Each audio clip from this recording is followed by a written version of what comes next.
नाज़रीन, झूठे वज़ीर आज़म मोदी हैं या सदर ट्रंप? पाकिस्तान की हिंदुस्तान के साथ जंग रुकवाने में अमरीकी सदर आगे आगे थे। उन्होंने 10 मई की शाम 4 बजे न सिर्फ सीज़ फायर की तस्दीक कर दी थी, बल्कि दोनों ममालिक के मान जाने पर उन्हें अमन पसंदी का क्रेडिट भी दिया था।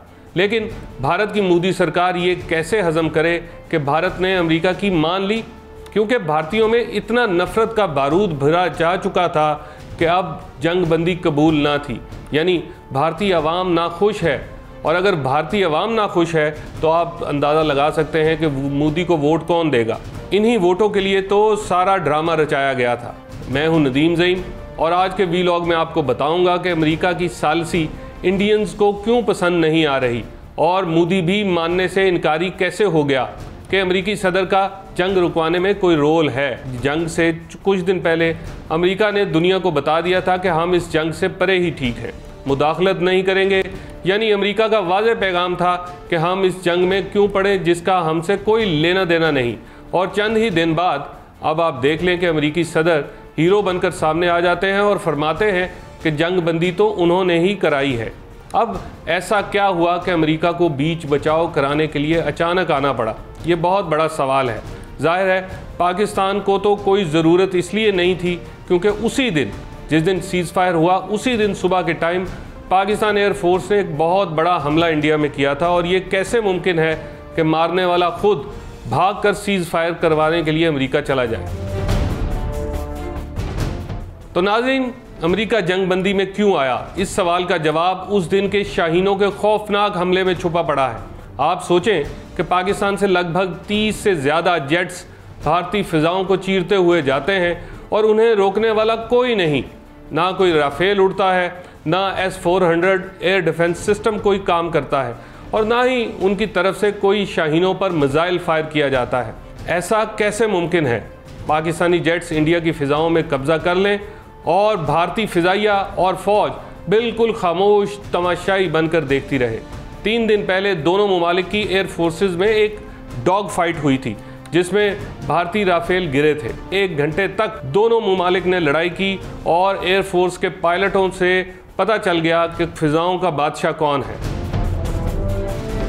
तो नाज़रीन, फिर वही सवाल कि 10 मई वाले दिन उन्हें क्या हुआ था, और उसका जवाब ही मोदी की असल परेशानी है। उस सवाल का जवाब ही जंग बंदी की वजह है, और उस सवाल का जवाब ही अमेरिका की एंट्री की तस्दीक करता है, यानी सबूत बनता है।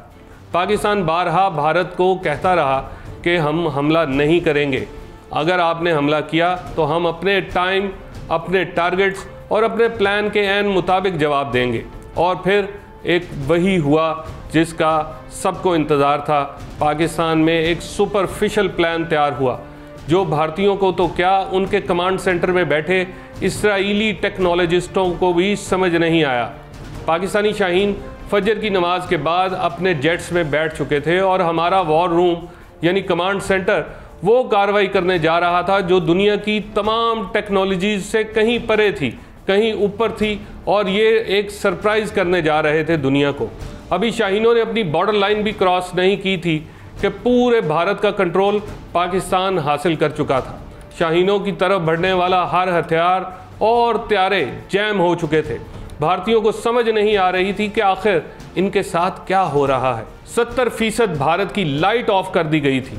लगभग 2500 वेबसाइट्स हैक हो चुकी थी। भारतीय राफेल और एयर डिफेंस सिस्टम पाकिस्तानियों के ताबे हो चुका था। यानी पाकिस्तान ने जितने भी जेट्स भेजे और जितने भी मिसाइल फायर किए वो सब अपना अपना टारगेट अचीव कर चुके थे। पाकिस्तान के वो तमाम जेट्स और मिसाइल्स अपना ऑपरेशन मुकम्मल करके पाक सरजमीन पर उतर चुके थे। ऐसे में क्या अमेरिका को पाकिस्तान सालसी के लिए कह सकता था या भारत की ज़रूरत थी कि वो जंग बंदी कराता, अपना जैम सिस्टम देखता? और एक दिन पहले छोटे छोटे जासूसी के ड्रोन्स जब भेजे इंडिया से, पाकिस्तान आते रहे जासूसी के ड्रोन्स जिनको हम लोग गिराते रहे। पाकिस्तान कौन कौन से इंटरसेप्ट करता है वो टेक्नोलॉजीज़ उनको दी ही नहीं गई थी, जिसमें सिविलियन खुद, आपको याद होगा, शॉट गन्स के साथ भारतीय ड्रोन्स को गिराते रहे।